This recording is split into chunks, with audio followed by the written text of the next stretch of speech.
You can work remotely from an island, a beach, in the mountains, in Europe, with any view you want. You can make your home anywhere.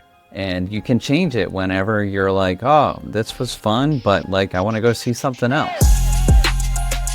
This is A Joyful Rebellion, the podcast that explores that moment you realize the life and success you worked so hard to create didn't come with all the fulfillment you thought it would. I'm your host, James Walters, and I want you to be the author of your own story. Each week, I connect with people who inspire bold answers to the question, what do I do now to create a life I love?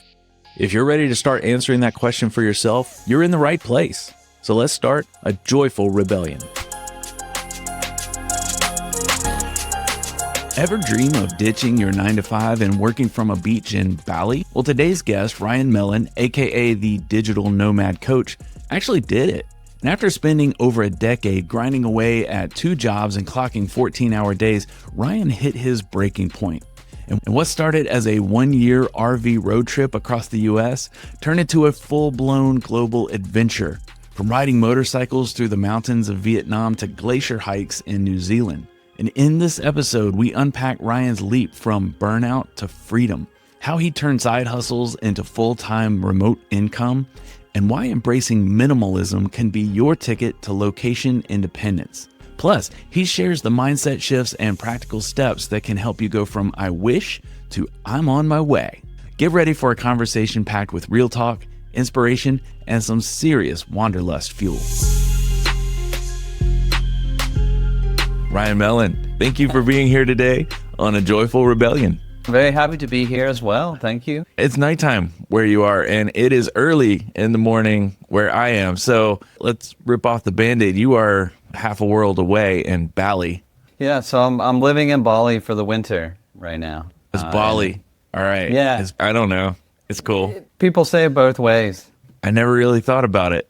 I've certainly never been there. What made you choose that spot? I read a lot of travel bloggers and did a lot of watching YouTubers travel, and Bali's kind of always been on the top of my list to check out just because it's beautiful in nature. It's very inexpensive. The culture is so different from me being an American. It's far away and it's got beautiful beaches and it's sunny all the time. They have rainforests and jungles and volcanoes here. And there's so much to love about Bali. Before we start sounding like a travel show, the reason we're talking about you being in Bali, that's where you live now, at least for 6 months out of the year, but you do a lot of traveling, but it didn't start out this way. And the whole point of this episode is to talk about your experience of deciding to become a digital nomad, basically location independent. You go where you want. And a lot of times the people I'm talking to out in the world, they're looking forward to doing something like that after they retire. I don't know what age you are, but I'm looking at you right now on the screen and I'm like, yeah, he's nowhere near being in that season of his life to where he's thinking about, okay, once I retire, I can travel, or maybe I can stay here 6 months. So that's the point of this conversation. You decided early on that, like, screw this working 14-hour a day thing, and you just took the plunge. And that's the ultimate joyful rebellion. You just rebelled against the system. So talk me through where things began and where things are right now. Yeah, for sure. My story kind of begins so I'm 39 now, just to throw that out there. But all of my 20s, I worked 2 jobs, 14 hours a day, 6 days a week. I was working in fast food during the day, and I was working for UPS in the warehouse in the evenings. And I only had Sundays off. I did that for over a decade, and then I started reading like Nomadic Matt's travel blog and reading some books like 4-Hour Work Week and Vagabonding by Rolf Potts. And I started really getting inspired by not just travel, but also trying out solo travel, getting out there and backpacking and doing it on your own. And I was just really intrigued by this idea of solo travel. I was able to get both of my jobs to agree to give me 2 weeks off in a row, which took quite a bit of negotiation. And I flew to Costa Rica by myself and backpacked Costa Rica for 2 weeks. I didn't speak any Spanish at the time. I flew in, I stayed in a hostel. I had never stayed in a hostel in my life.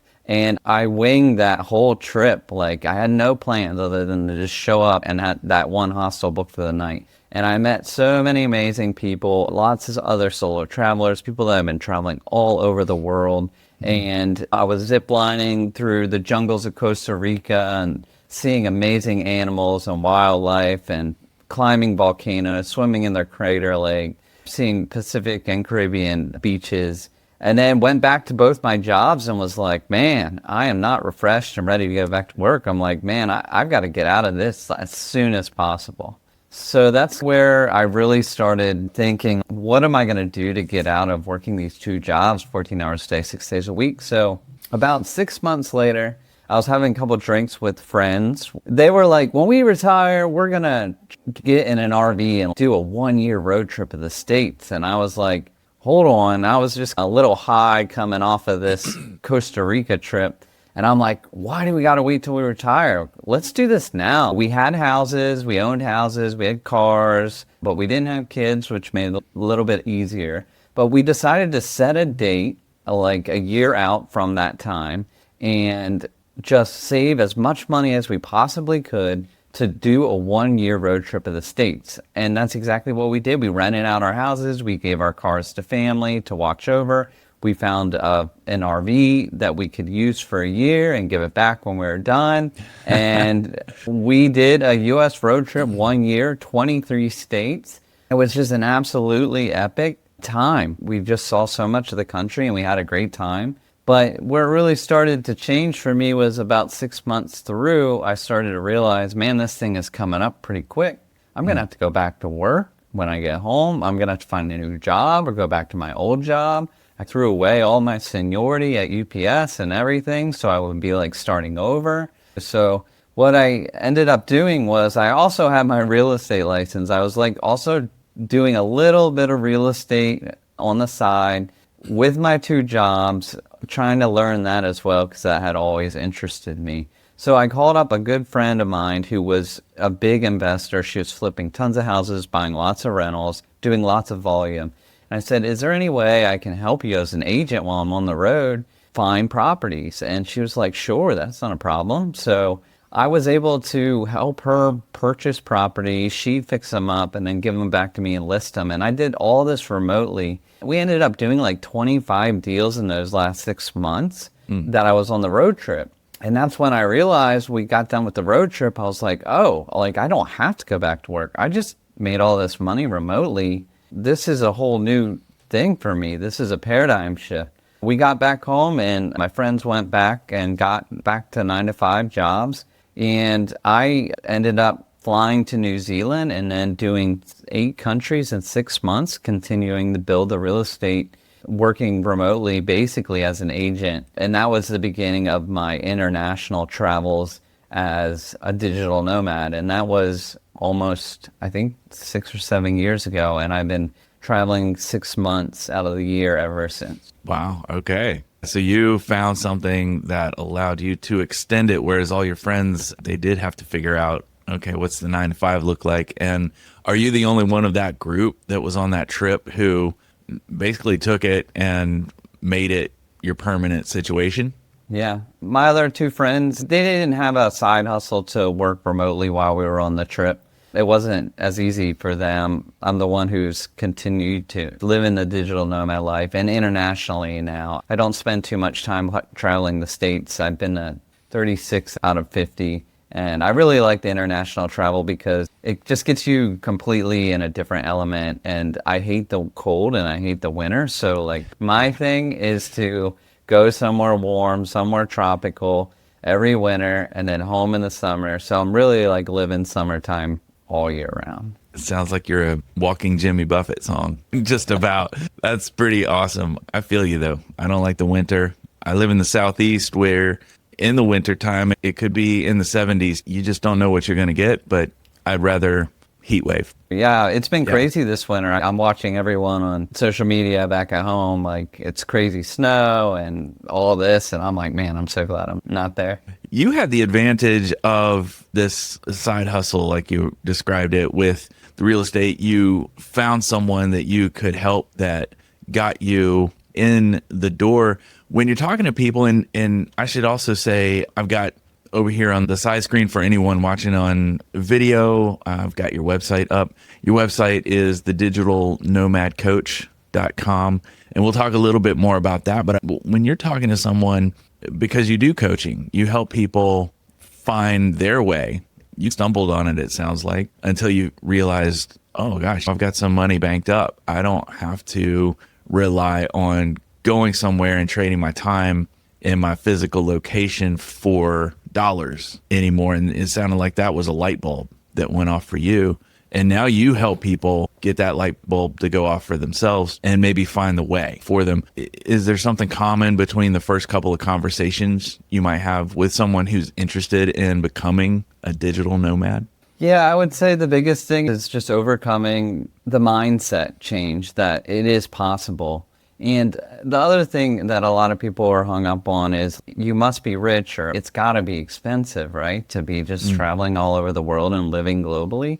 But to be honest with you, where I travel, like places like Bali, the cost of living is significantly lower here. If you're coming from a country with a high cost of living and you're making, let's say, US dollars, and you're living in a country that has a much lower cost of living, it's actually cheaper for me to live and travel than to be at home. So there's some things like that people just don't understand. And then a lot of people just don't know what to do as far as remote work goes, right? Not everyone's job is like on a computer and can just go remote. So I will help people decide how to transition into a job with the current skills they have from other jobs to remote. Like me, for example, I had the skills as a real estate agent, which no one would say that's a remote job usually. And I worked at Chick-fil-A and I worked at UPS, and none of those were something that could be done remotely. But I used those skills that I had and I got creative and then turned it into remote work. So that's what I help people with a lot, because there is a lot to navigate when you're trying to jump into this. I would guess so, because it's not only the mindset shift that you have to get comfortable with not necessarily having a home base. I guess you could set it up a couple of different ways, but what was it like when you came back from that road trip with your friends and you had rented out your house, but then when you decided to go all in on being a digital nomad, did you decide to start selling things off so you could travel really light? We got rid of a lot of things preparing for that 1-year road trip to move out of our houses so we can rent it.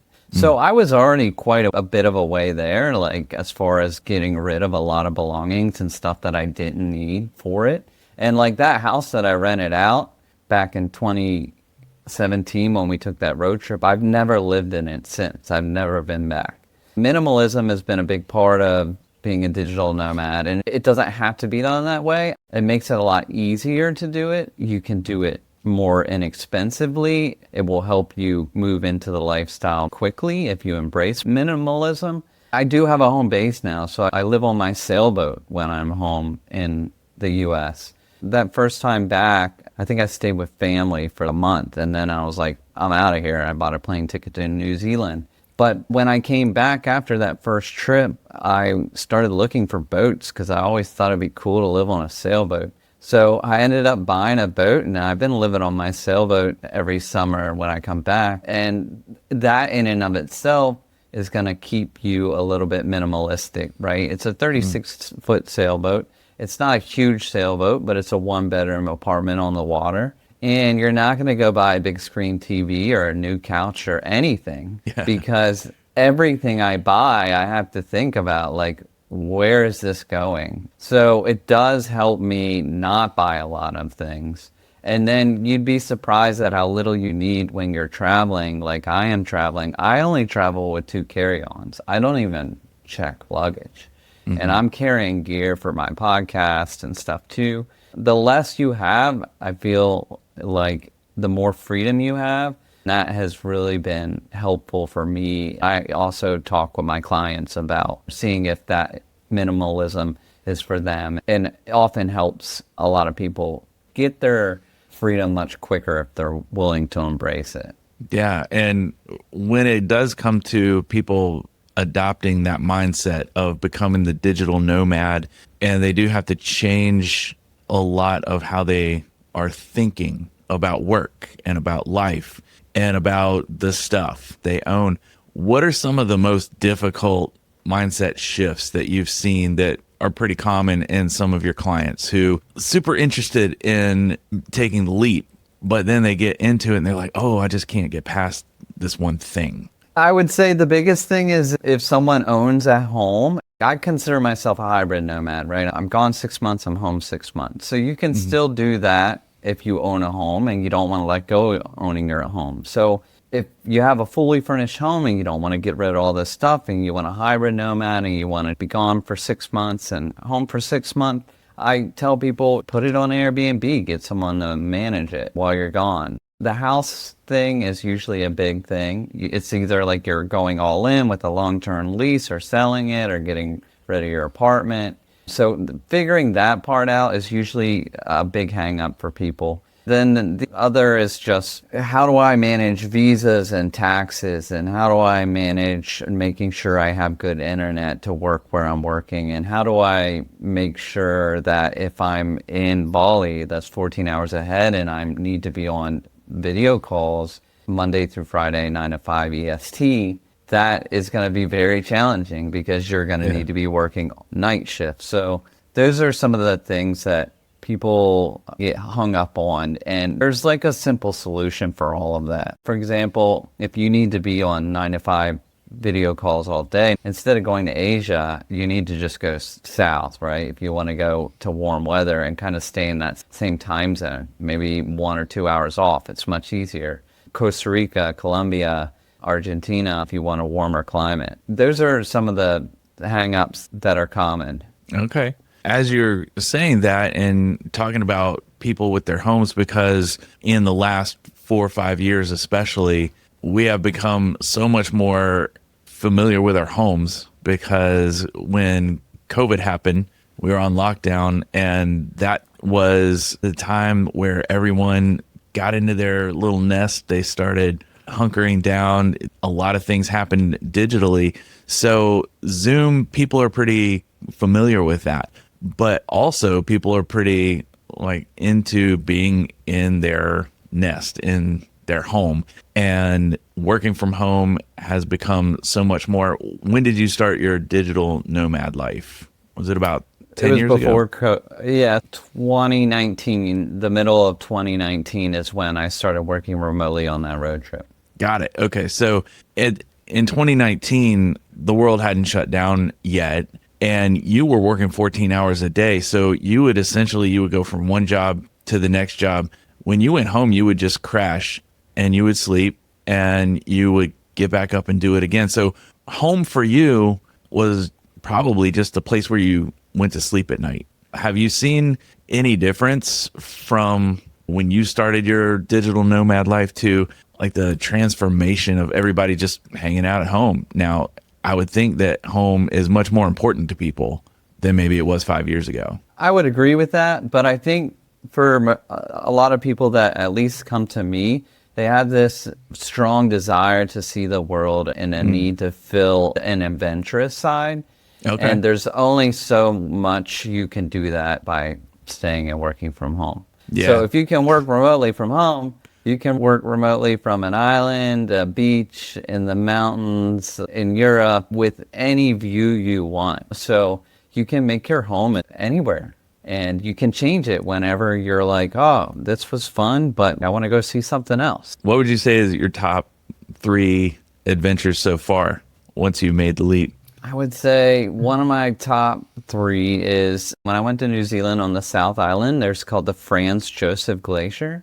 And the only way to get on this glacier is by helicopter. So they like helicopter you onto this massive glacier, and they give you all the gear because you didn't go to New Zealand with like hiking glacier gear. Yeah. Thankfully, you got spikes on your feet, and like we fly in on helicopter and they drop you off on the glacier, and then you hike all day and take cool pictures with pickaxes on this glacier, and like just hiking through these really tight ravines where it's melting away and it's just beautiful colors, and you could literally just take your water bottle and drink the water.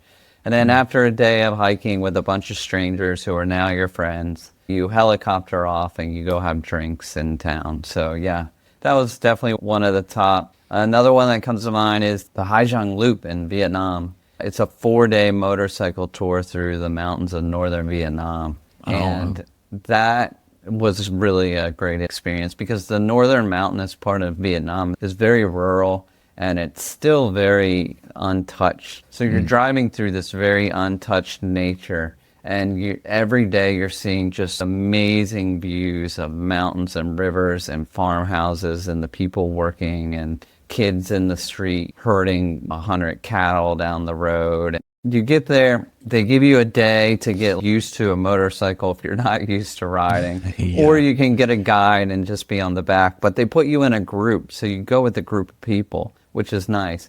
And they wait till the police are on lunch, and they send you out so you don't get harassed on the way out of town for like $10 for not having an international driver's license or something. And then you ride all day through the mountains, and then the very first night we stayed in this farmhouse on the second floor, and it had no beds. It just had like kind of some padding on the floor. We all just slept lined up, 2 groups, the guys and the girls.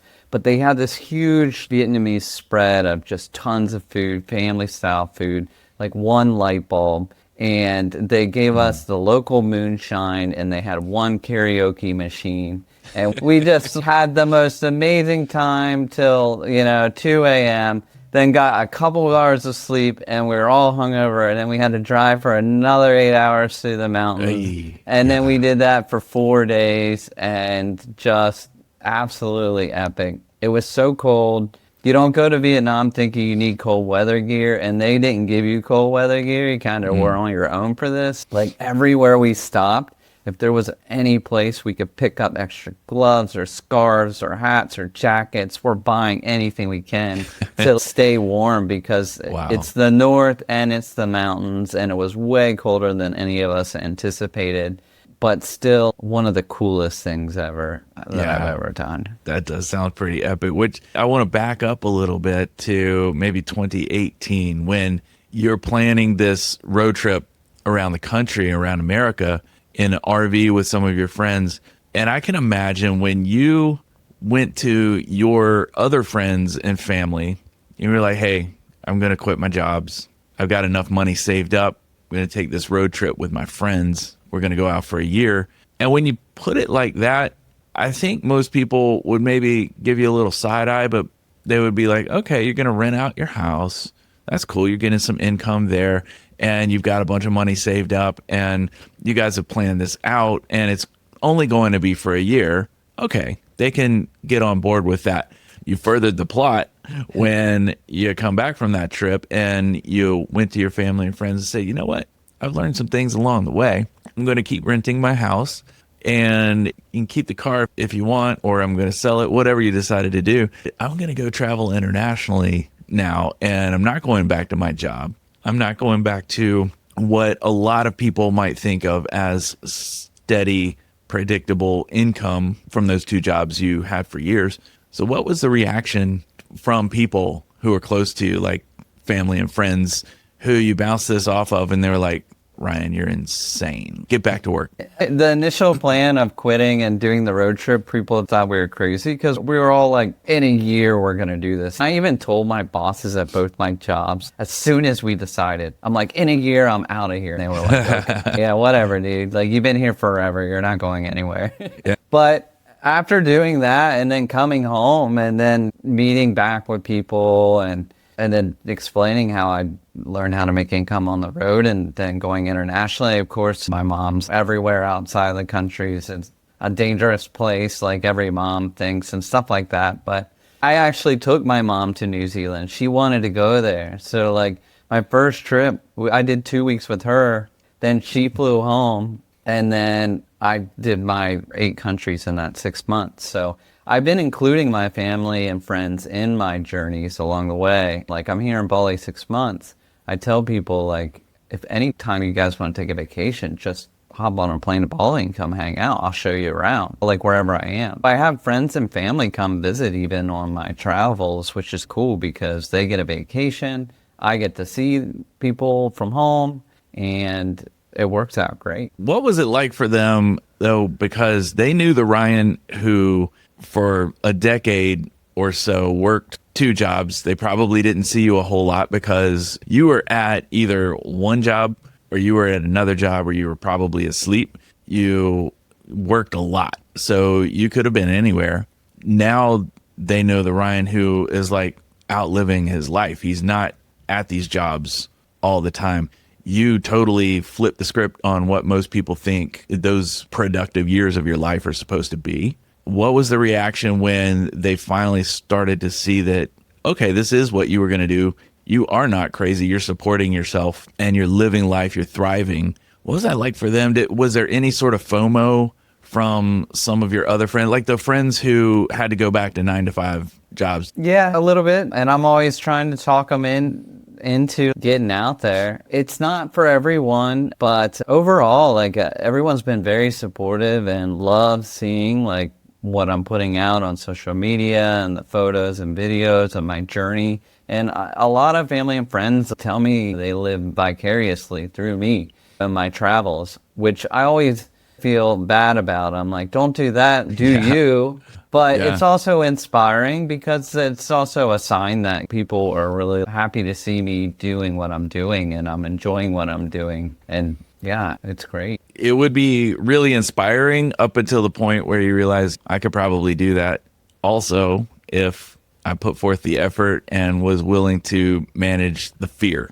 And I want to go back to what it was like when you were making the decision to quit your job. What kind of feelings did you have around that? Because it's what you had known for so long. Now it sounds like you started to build up a little bit of maybe resentment for having to work so much, so hard every single day, 6 days a week, and you were ready to make a change. But when you really made that change, what were the feelings around it? What was that like?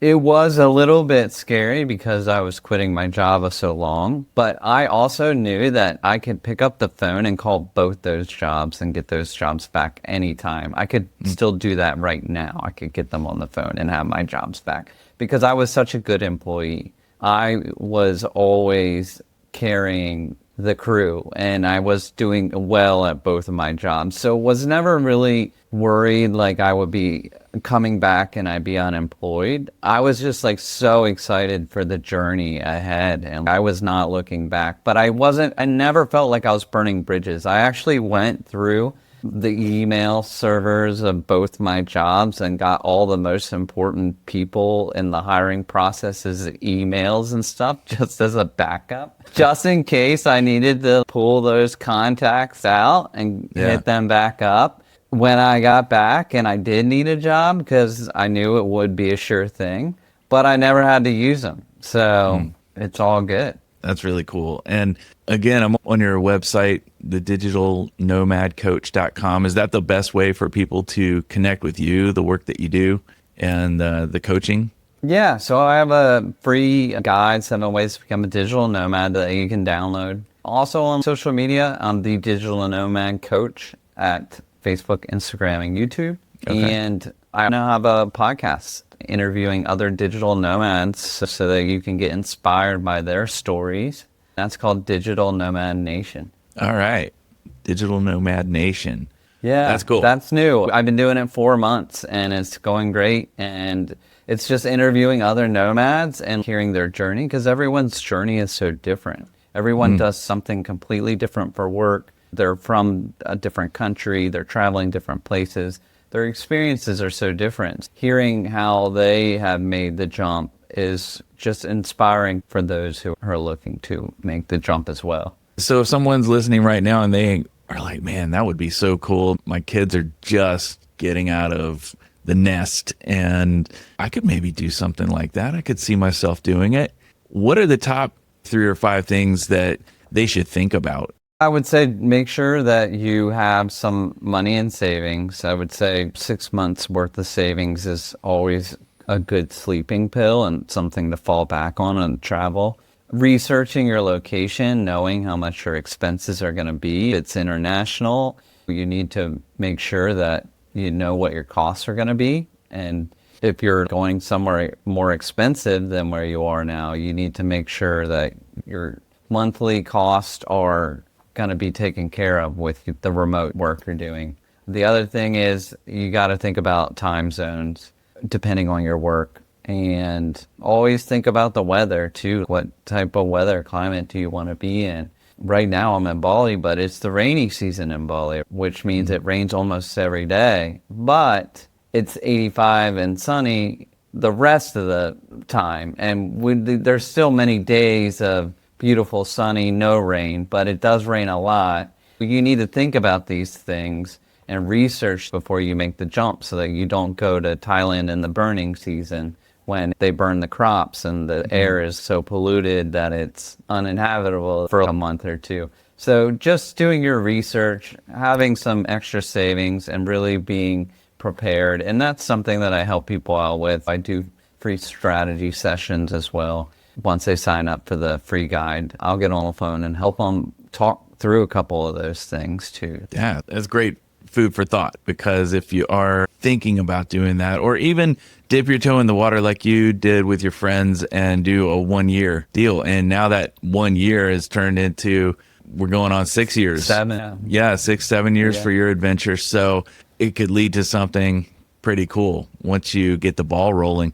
Ryan, is there anything that we haven't talked about that you think is important to discuss when it comes to living the digital nomad life? I would just encourage people, if they're interested in it, to really think about it. It's an amazing life. It's full of adventure. You get to experience different cultures and different languages and see the world from a different angle, especially if you're living in the States. We all live in a bubble there, and there's so much coming at us every day. So getting outside of the bubble and seeing the world from another angle is just a great experience. It's full of adventure, and just do it. I love that. And that's a great way to end things. Ryan, thank you so much for being here today on A Joyful Rebellion. And I can't wait to get what you do out to people and start getting feedback and hear all the folks who are going to say, oh, that would be so cool. It's totally worth it. It can be done. And there's people all over the world already doing it. So there's so much inspiration out there. So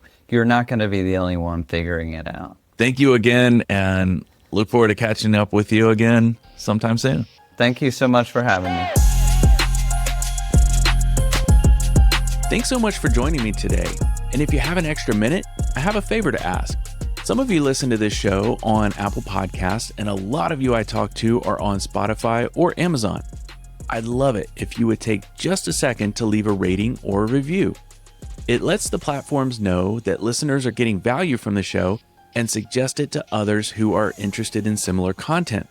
And as always, if you have a topic you'd like me to cover, a guest suggestion, or just general feedback, I'd love to hear about that too. Connect with me on Facebook, Instagram, or at ajoyfulrebellion.com.